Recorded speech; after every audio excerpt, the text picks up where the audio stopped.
It's a shame my sister Nora couldn't handle the pressure. She said that to the world while accepting the award that I built with my own hands. I heard it while scraping burnt grease off a stranger's plate, my palms raw, my eviction notice in my pocket. She thought she'd erased me, buried me under her mountain of lies, but she forgot about the ghosts we left in our mother's old cookbook and what happens when one of them comes back hungry. The stage lights hit the trophy, sending a glare across my cracked phone screen. My sister, Isabel, held it high. Her smile was a carefully crafted masterpiece, perfected over years of practice. I watched, I listened, I remembered. She sold them a beautiful story about a lone genius, a culinary revolution she started all by herself. Her biggest lie was her best creation. On her wrist, something silver glittered under the lights, a bracelet I knew all too well. I thought about the years we spent sketching menus on napkins, the dreams we built in that tiny kitchen. She buried it all. Have you ever watched someone erase you from your own story? The screen went black. My face stared back from the spiderweb crack in the glass. And that's when I knew. It was time to cook something she couldn't steal. She had just made a fatal mistake. That silver on her wrist. It pulled me back through time, across a canyon of betrayal, landing me softly in the one place that still felt sacred. Our mother's kitchen.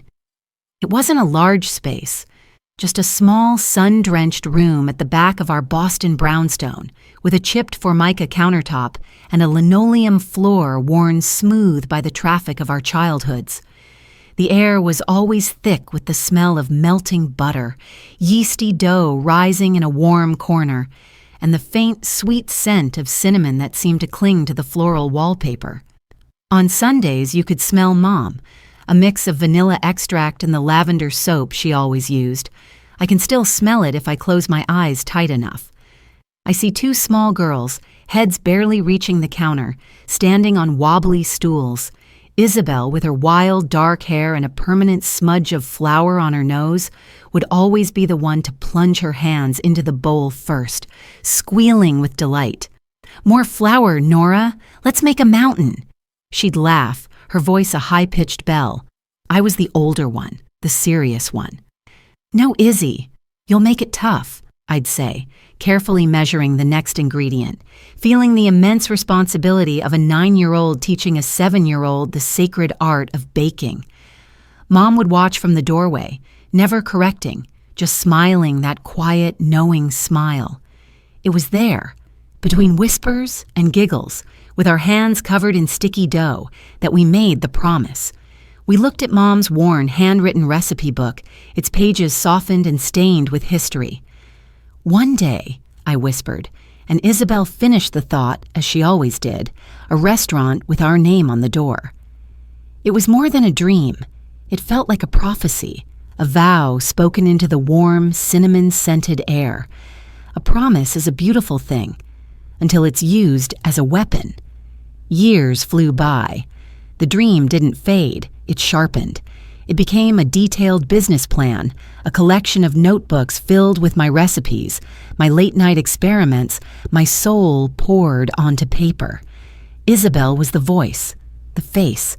She had the charm, the easy smile that could win over anyone.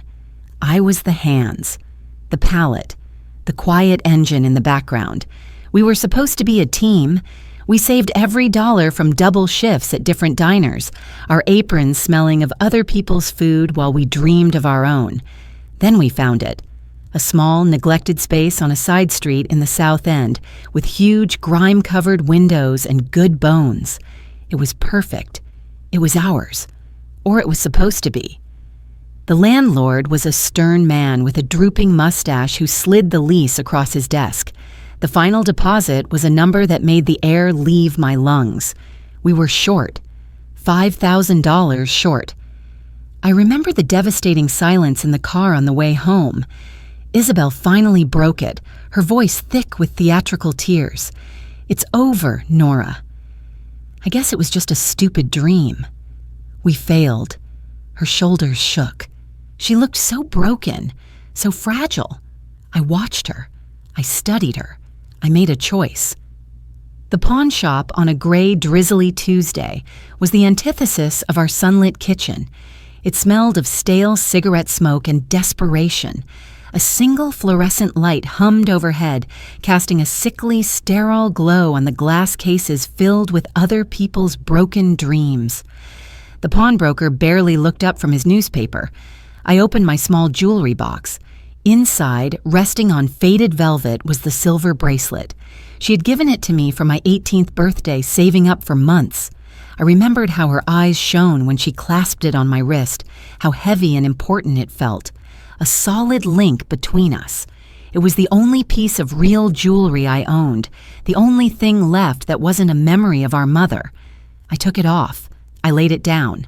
The metal made a soft final clink on the cold glass counter. The broker picked it up, weighed it in his hand with an indifferent grunt, and named a price. It was just enough. Engraved on the back in a delicate script were the 3 words she had insisted on: sisters, partners, forever. I sold a piece of our past to fund what I thought was our future. I walked out of that shop with $5,000 in cash and a strange, hollow feeling on my wrist. I never told her I sold it. I just said I found an investor. A little white lie to protect her fragile hope. Or so I told myself. Looking back now, watching that same silver gleam on her wrist on a stage built from my sacrifice, I finally understood something I should have seen all along. Some promises don't break. They rot quietly from the inside. And that bracelet? It was about to find its way back to me. The future found me faster than I expected. Not with a bang, but a slow collapse. A quiet tide that stripped me bare. The life I knew was gone, washed away. What remained were ashes. My new home was a single room on the 4th floor of a walk-up that always smelled of damp laundry and boiled cabbage. Cardboard boxes served as furniture. A thin mattress on the floor was my bed. The only decoration was the eviction notice I'd torn off my door. Now lying face up on the floor, its red letters screaming how far I'd fallen.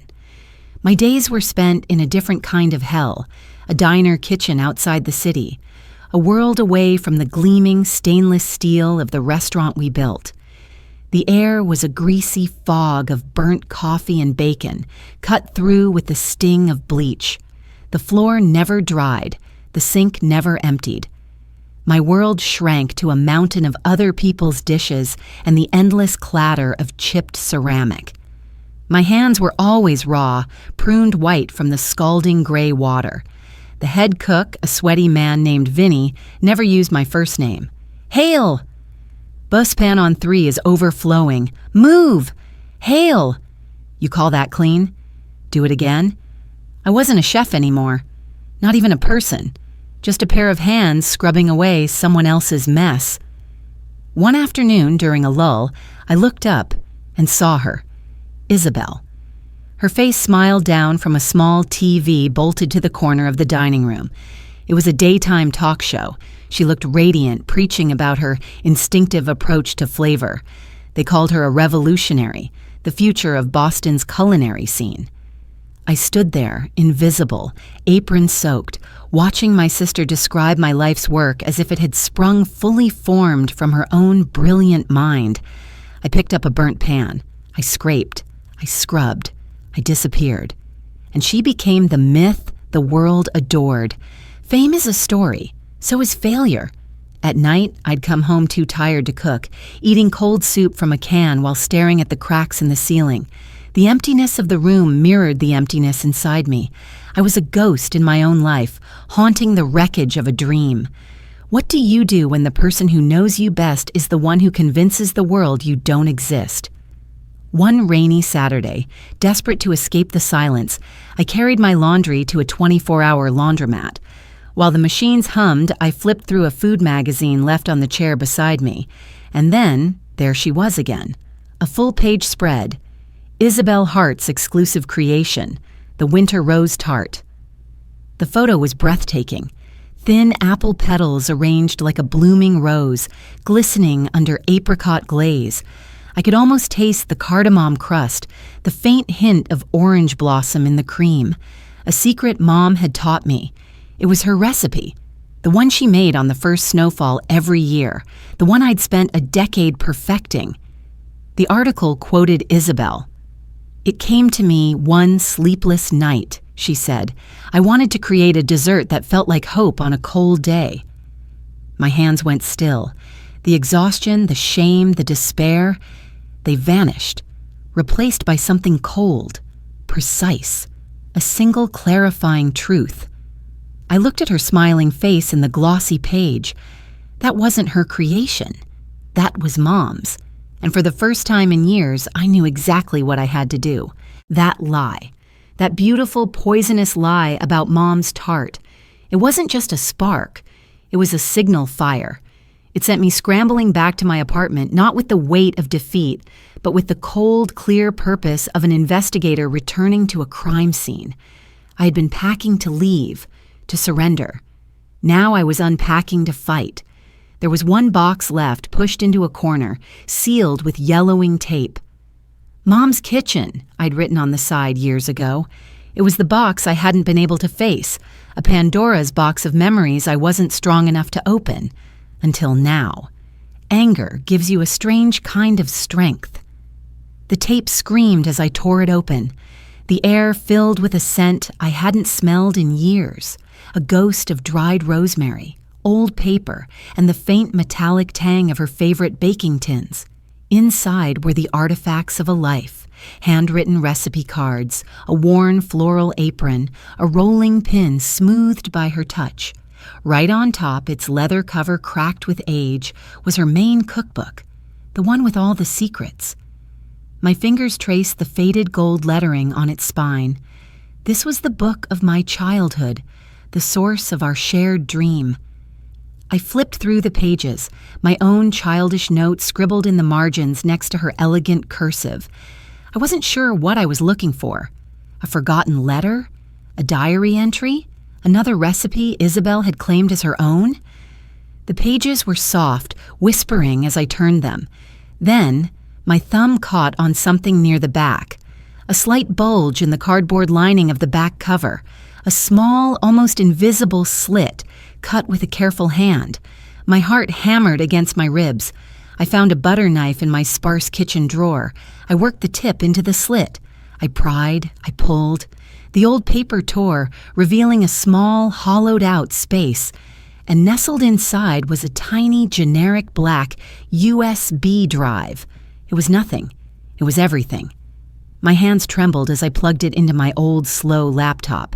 The machine whirred, taking an eternity to recognize the device. A single, unlabeled folder appeared on the screen. Inside, a dozen files.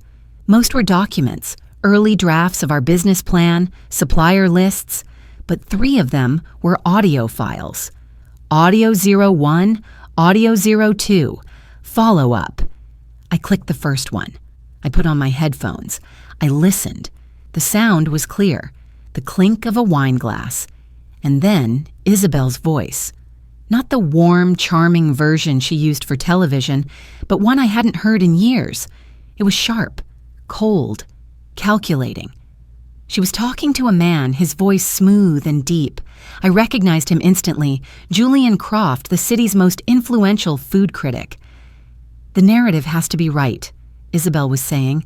"Nora is the heart, the talent, yes, but she's erratic, unstable.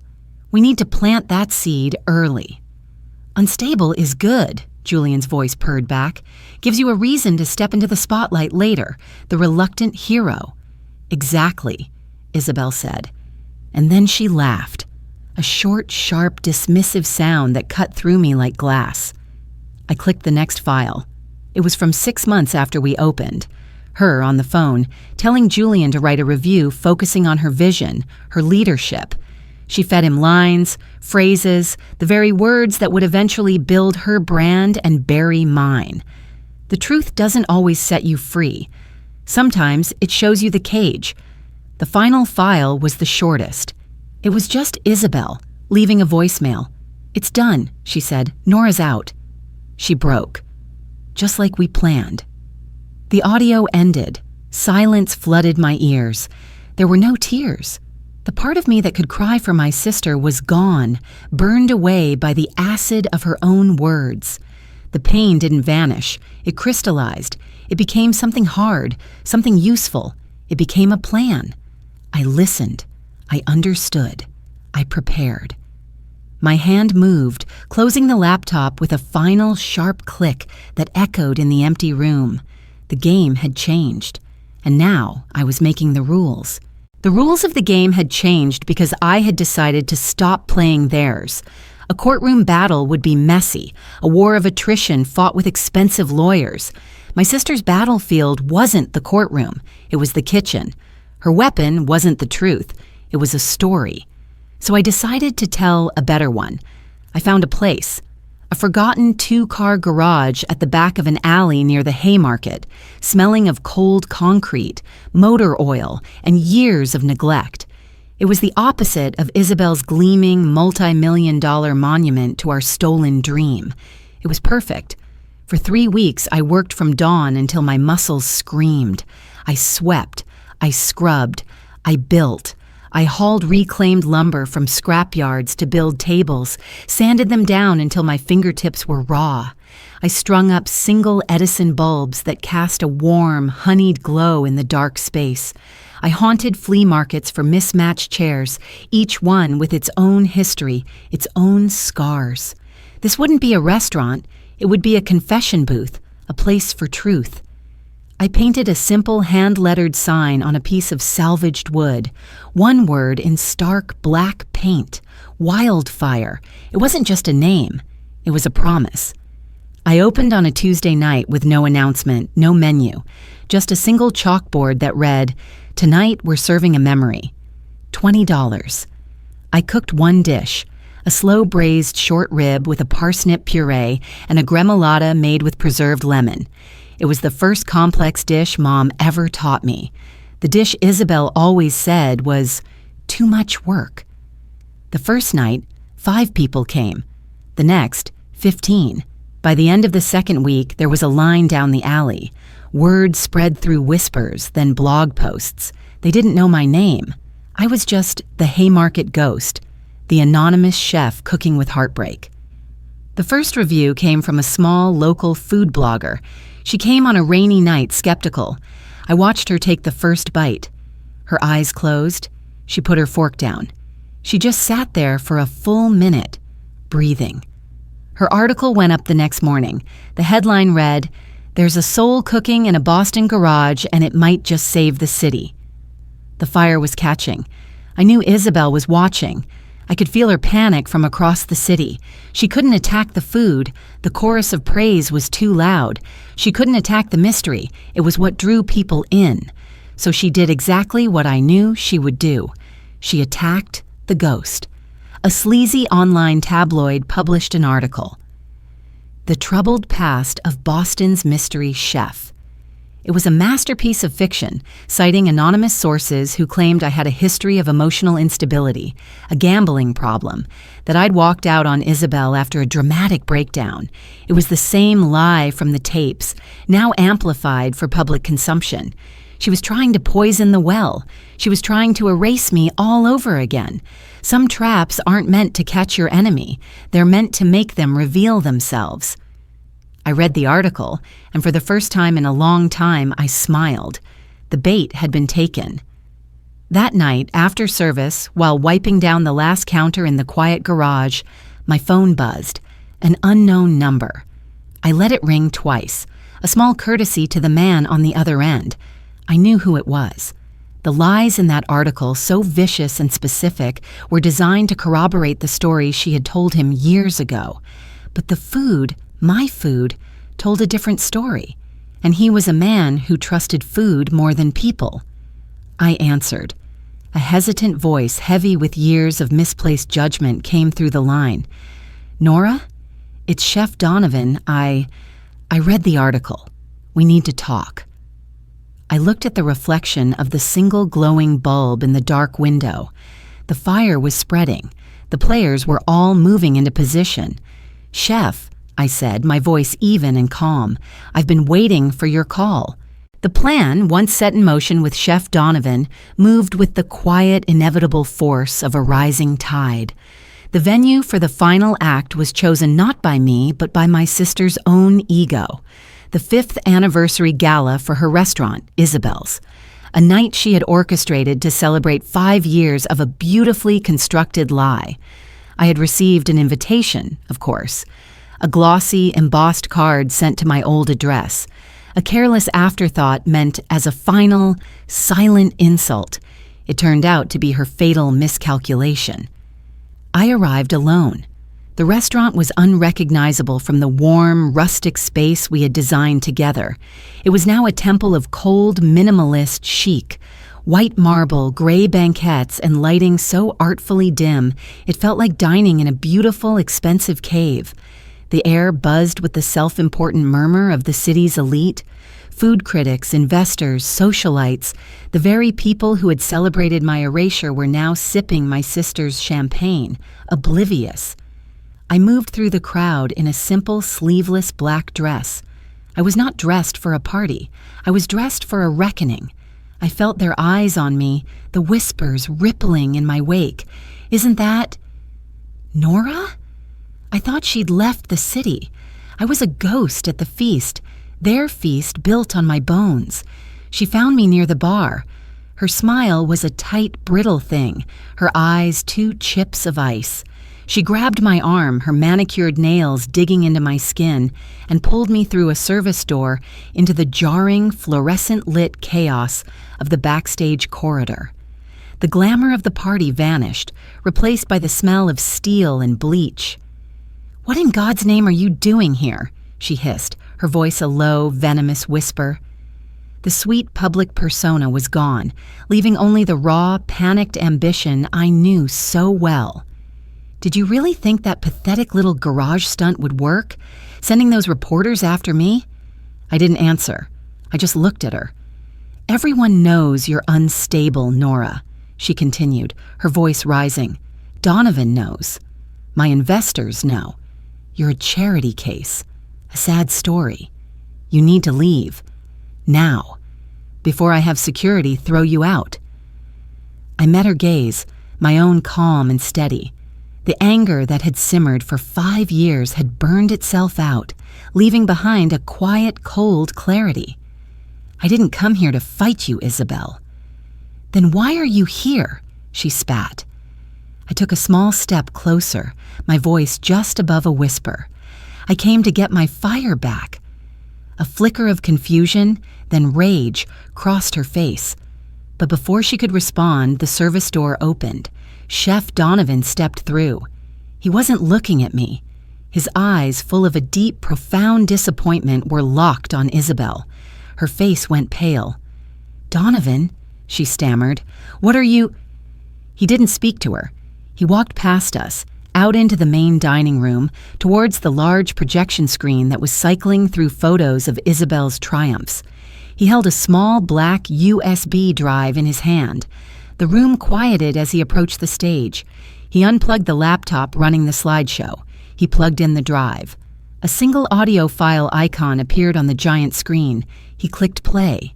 And then, her voice. Her real voice. It echoed through the silent, cavernous restaurant. "Nora is the heart, the talent, yes. But she's erratic, unstable. We need to plant that seed early." The sound of Julian Croft's smooth reply, the clink of a wine glass. I saw him freeze at his table, his face ashen. The investors exchanged panicked glances. The reporters, smelling blood, raised their phones, their screens glowing like fireflies in the dark. The audio continued, laying the entire conspiracy bare. It ended with the sound that had haunted my nights. Her short, sharp, dismissive laugh. The silence that followed was absolute, crushing. Every eye in the room was on her. Isabel stood frozen, her face a mask of horror. That's when I made my final move. I stepped out from the corridor into the light. The best chefs know when to let an ingredient speak for itself. I walked slowly towards her. I didn't raise my voice. I didn't have to. I stopped a few feet away and held up my hand, showing her the simple silver bracelet on my wrist, the one I had bought back from the pawn shop the day before. "You gave me this," I said, my voice clear and steady, carrying through the silent room. "It says sisters, partners forever. You forgot the most important ingredient in any recipe, Izzy." I let the words hang in the air. The truth. The first camera flash went off, a silent explosion of light, then another and another. A blinding, percussive storm, capturing the exact moment her empire of lies crumbled into dust. I turned. I walked. I didn't look back. The last thing I heard as I pushed through the restaurant doors and stepped into the cool, quiet night was the sound of my own name, finally being spoken again. I didn't watch the fallout on television. I didn't need to. I read about it days later in the detached black and white of a newspaper. The headlines were sensational. "Culinary empire crumbles," one read. "The heart deception, a sister's betrayal," said another. The story unraveled just as you'd expect. Julian Croft was fired, his career disgraced. The restaurant, tainted by the scandal, hemorrhaged investors and closed within a month. Isabel sold her shares for pennies on the dollar and disappeared. She moved west, I heard, seeking the anonymity she had once tried so hard to deny me. There was no victory parade, no triumphant satisfaction, just a quiet, vast emptiness where the anger used to be. The fire had done its job. The lies had been burned away, leaving behind only cleared ground. For weeks, everyone expected me to make a move. Offers came in to reopen the old restaurant, to reclaim my throne. Chef Donovan even offered to back me in a new venture, something bigger and grander than before. It was tempting. It was everything I once thought I wanted. But I looked at the cleared ground and realized I didn't want to rebuild the old structure. Vindication is not a foundation. It's just a place to begin again. Revenge fills a void. Purpose builds a future. So I built something different.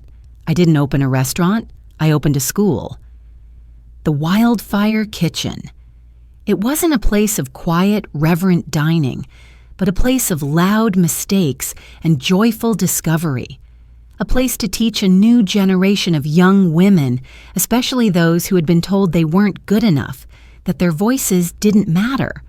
I taught them knife skills, plating, the science of flavor. But more than that, I taught them how to own their stories, how to protect their creative spark. Today, my hands are not raw from scrubbing another's dishes. They are dusted with flour again. My world is not a greasy sink, but a classroom filled with eager, nervous, brilliant young chefs. The sound of a knife, hesitant and clumsy on a cutting board, pulls my attention. A young student, Maria, is struggling with a simple julienne, her brow furrowed in concentration. She reminds me of myself so many years ago, full of passion but terrified of making a mistake. I walk over, not with criticism, but with quiet understanding. "You're holding your breath," I say softly. She exhales, startled. "Let the knife do the work. Feel the rhythm." I stand behind her. I gently place my hands over hers, my weathered fingers guiding her young ones. I don't take the knife from her. We hold it together. I guide the motion, a smooth, confident slice through the crisp vegetable. Again and again. Her tense shoulders begin to relax. A small, wondrous smile touches her lips as she feels the rhythm, the flow.